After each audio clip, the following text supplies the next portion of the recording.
Šį kartą kviečiame jūs apsilankyti viename iš Kalifornijos miestų Los Andžele. Tai antras pagal dydį Jungtinių Amerikos valstijų miestas, įsikūręs Kalifornijoje, Ramiojo vandenyno pakrantėje. Dabartinėje teritorijoje pirmieji europiečiai išsilaipino 1542 metais, tačiau miestas šioje vietoje buvo įkurtas žymiai vėliau, tik 1781 metais. Didžiausia pasaulio automobilių koncentracija ir pramonės įmonių išmetimai labai neigiamai veikia aplinką. Los Andželas pasižymi smogu, užterštų uostų.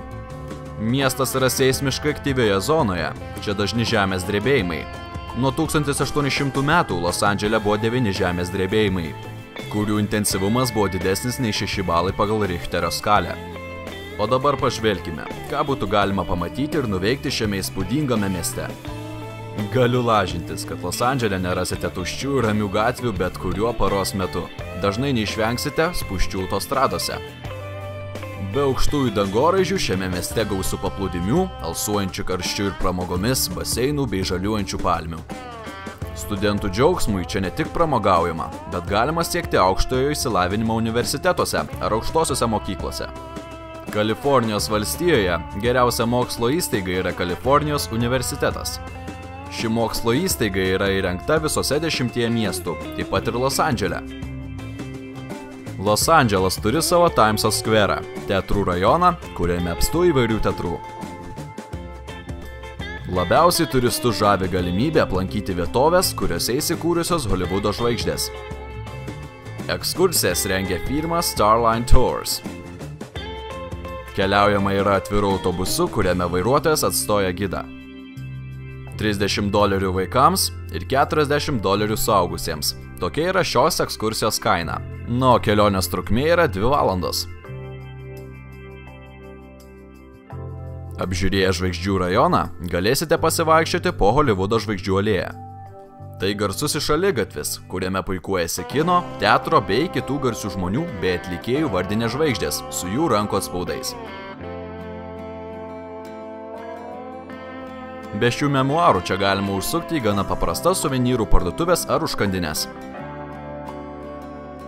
Miestą simbolizuojančių suvenyrų kainos svyruoja nuo $3 iki $10.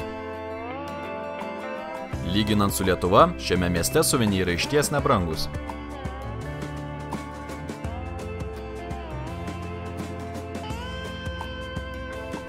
Na, o dabar grįžkime prie garsiųjų Los Andželo dangoraižių. Keiščiausia, kad ši vieta ramiausia visame mieste, kur neišvysite tūkstančių žmonių ar perpildyto eismo. Taip yra todėl, jog ši vieta yra verslo rajonas ir žmonės galima išvysti tik vykstančius po darbo. Lietuva irgi turi kuo didžiuotis. Nuo 1991 metų Kaunas vykdo partnerystę su Los Andželo miestu. Partnerystės tikslas – keistis patirtimi ekonomikos, informatikos ir kultūros srityse. O dabar šiek tiek sporto istorijos. 1932 metais Los Andžele vyko 10-osios vasaros olimpinės žaidynės, kuriuose Lietuva nedalyvavo dėl ekonominių sunkumų ir politinių ginčų. O 1984 metais 23-osios vasaros olimpinės žaidynės, pagarsėjusios socialistinių šalių boikotu. Mieste 1994 metais vyko 15 pasaulio futbolo čempionatas. Čempionė 4 kartą tapo Brazilija. Pirmą kartą pasaulio čempionas išaiškėjo tik po 11 metrų baudinių serijos. NBA lygoje žaidžia Los Andželo Lakers, mano mėgstamiausia komanda, ir Los Andželo Clippers krepšinio klubai. Taip pat neatsiejama sporto šaka yra ledo ritulys. Miesto garbę įvairiose lygose gina Los Andželo Kings komanda. Kviečiu apžiūrėti labiausiai vertinamas ir lankytinas šio miesto vietas. El Pueblo de Los Angeles. Tai valstybinis istorinis parkas, įkurtas toje vietoje, kurioje ėmė kurtis miestas 1781 metais. Čia saugomi seniausi miesto pastatai.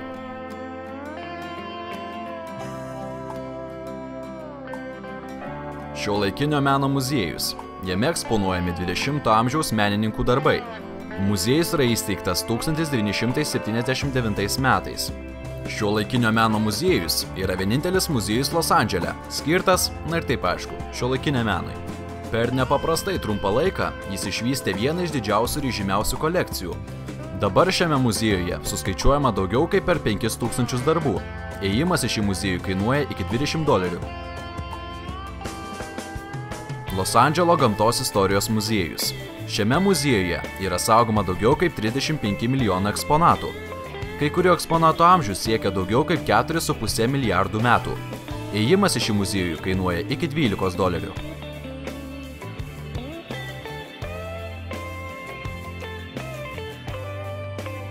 Kalifornijos afroamerikiečių muziejus. Šis muziejus įkurtas 1981 metais. Muziejaus statyboms buvo skirti $5 milijonai. Šį pastatą suprojektavo afroamerikiečių architektai Jackas Haywoodas ir Vincas Probis. Los Andželo olimpinių žaidynių proga 84 Liepą šis muziejus buvo restauruotas, o po 17 metų buvo sukurtas dabartinis muziejaus vaizdas. Vincento Tomo tiltas.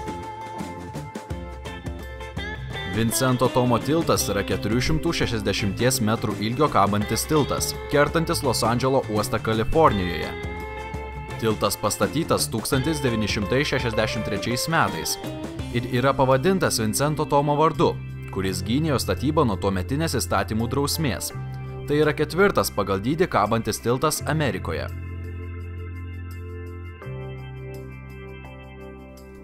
Kodak teatras yra įsikūręs Holivudo parduotuvių rajone. Nuo jo įkūrimo 2001 metų lapkričio 9-ąją ten vyksta Oskarų įteikimo ceremonijos, o nuo 2002 metų teatras tapo ir American Idol namais. Volto Disnėjaus koncertų salė yra įsikūrusi pietuose, Didžiajame kelyje, Los Andželo miesto centre. Tai yra 4. Los Andželo koncertų salė, talpinanti iki 2300 žmonių. Tai yra Liliano Disnėjaus dovana Voltui už jo gerus darbus ir atsidavimą miestui. 2003 m. spalio 24-ąją Frankas Geris rekonstravo šį pastatą ir jis tapo visiškai nepanašus į savo pirmtaką. Echo parkas yra kalvotas parkas Los Andžele, Kalifornijoje, į šiaurės vakarus nuo Los Andželo miesto centro ir į pietryčius nuo Holivudo. Echo parko bendruomenė buvo įsteigta 1880 metų pabaigoje, kai Tomas Kelis pradėjo bendradarbiauti su vietinių investatorių grupe. 19 šimtmečio pabaigoje, kai kalvos buvo vis dar apaugusios įvairia augmenija, arklių tempiamų tramvajų bėgius pakeitė žvyruotas kelias, kuriuo dabar vaikšto žmonės. O dabar šiek tiek apie garsųjį Holivudą. Holivudas buvo įkurtas 1853 metais. 1900 metais jame jau buvo paštas, leidžiamas laikraštis, viešbutis, 2 parduotuvės bei gyveno 500 gyventojų.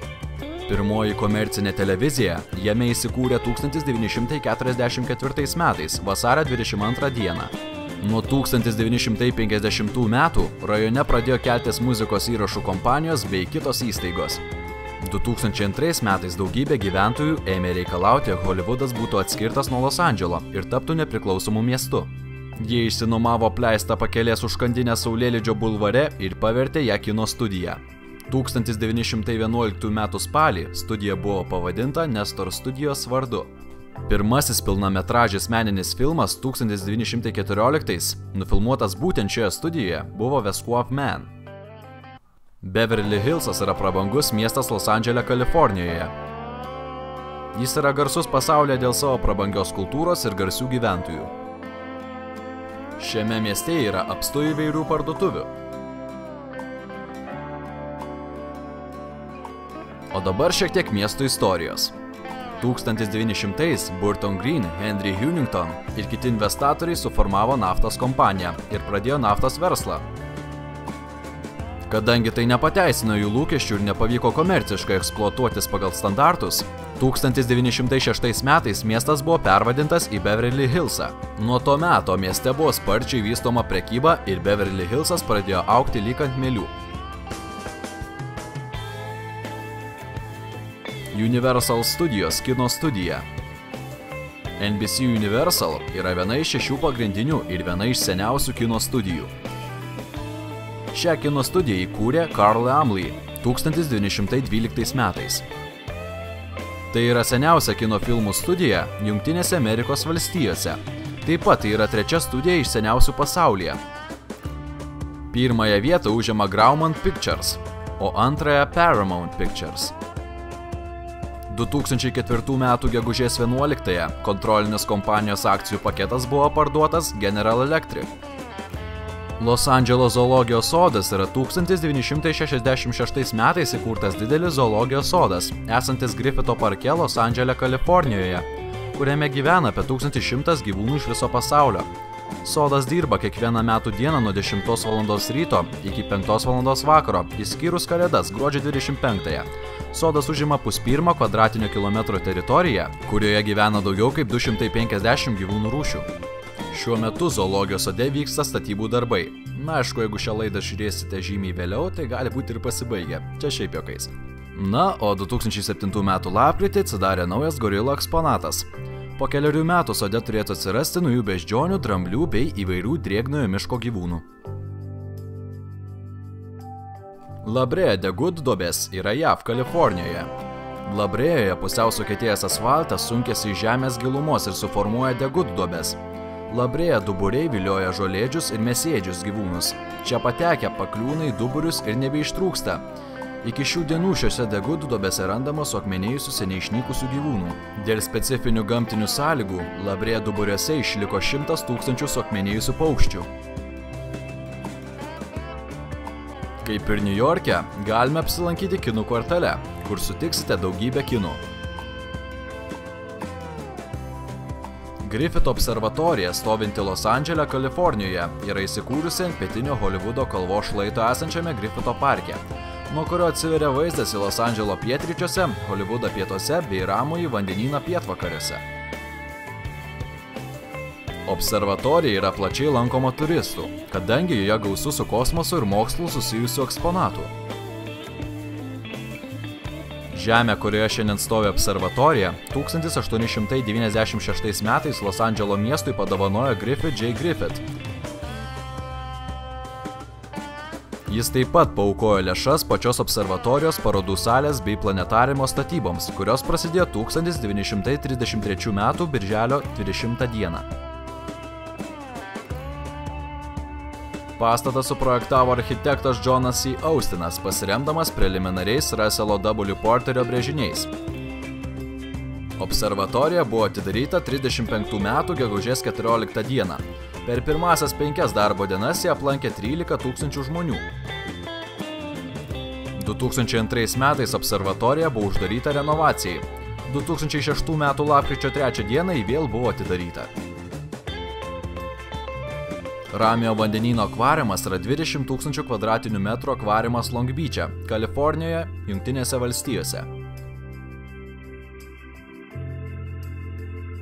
Akvariumą aplanko daugiau kaip 1,5 milijono lankytojų per metus. Ten dirba daugiau kaip 900 žmonių, iš kurių 300 yra darbuotojai ir daugiau kaip 600 yra savanoriai. Taigi, dabar siūlau pasigrožėti nuostabiais vaizdais.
Tai tik kelios lankytinos vietos Los Andžele.